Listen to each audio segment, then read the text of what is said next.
So the money's supposed to, all the money in the airplane is supposed to go to the Afghan International Bank and go to humanitarian aid. Well, a big chunk of the money comes off the airplane and goes other places, and it has 8 stops. So you ready for them?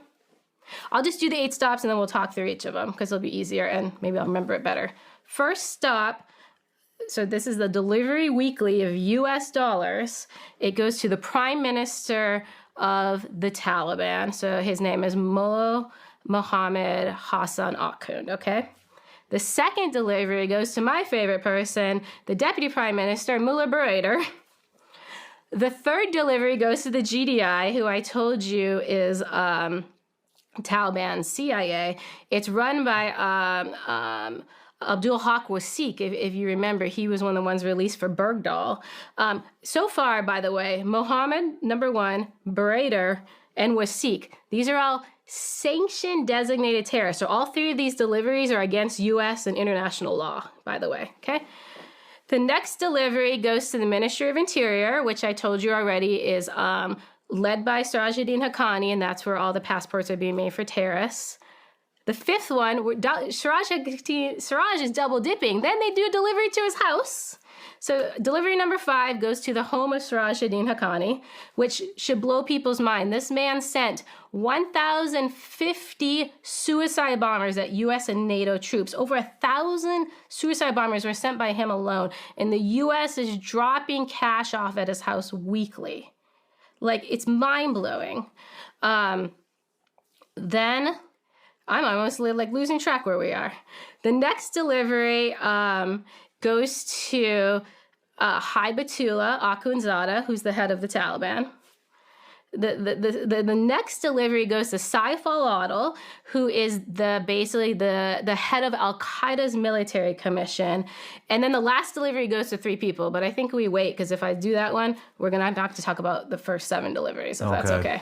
Okay. So we'll come back. Let's start with number 1. Yeah. So number 1, like I said, Prime Minister of the Taliban, designated. He's an interesting fella. He is basically... So he got put in his role because they thought, hey, he's longtime Mullah Omar supporter. He will stay in line with the Taliban. Like, he's the right person for the job. The interesting part is publicly he backs the head of the Taliban on everything. Privately, because during those 20 years we were fighting, he got very, very wealthy off Taliban funds and did a lot of investments in Pakistan. So he has like these natural leanings towards the Pakistanis because he has huge financial investments there. So he's kind of a little two-faced. He's playing the Taliban and playing Pakistan, right? So in case he needs the fallback location of Pakistan. And what a lot of people don't know is he's not going to be in his position long because Hibatullah has been trying to move him out. He's trying to put his chief of staff there, but he has cancer. And so he's having to go to Pakistan for cancer treatments, as you can imagine, because 5 million people fled Afghanistan, and who all fled? The educated, the good doctors. So he has to go to Pakistan to get proper medical attention because he can't get in Afghanistan. So that's basically our first delivery.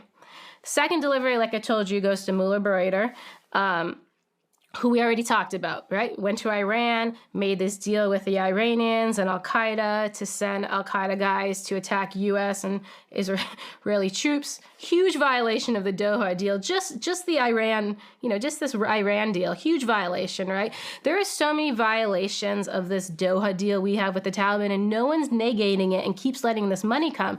But even well before the fall of Kabul, there is a huge violation of the Doha deal. Like, the Taliban detained an American named Mark Frykes, right? And basically what happened is we had a special envoy before West who was just as bad as West, with his Ross Wilson. And he knew the Taliban detained Mark, and they downplayed it because they didn't want this fake peace deal to go through. So like, no, it's not the Taliban, it's people trying to ruin peace. And they downplayed it.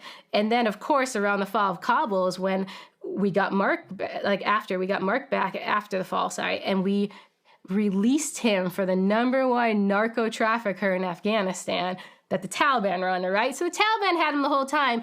Basically, the State Department lied and downplayed it to keep the Doha deal going. So just let you know this. Can you explain the Doha deal real quick? Yeah. So everybody understands what that is. Yeah, honestly, I don't even understand the Doha deal, but yeah.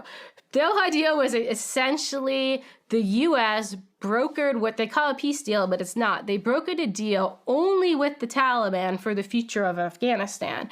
And in this deal, basically, they made all these promises.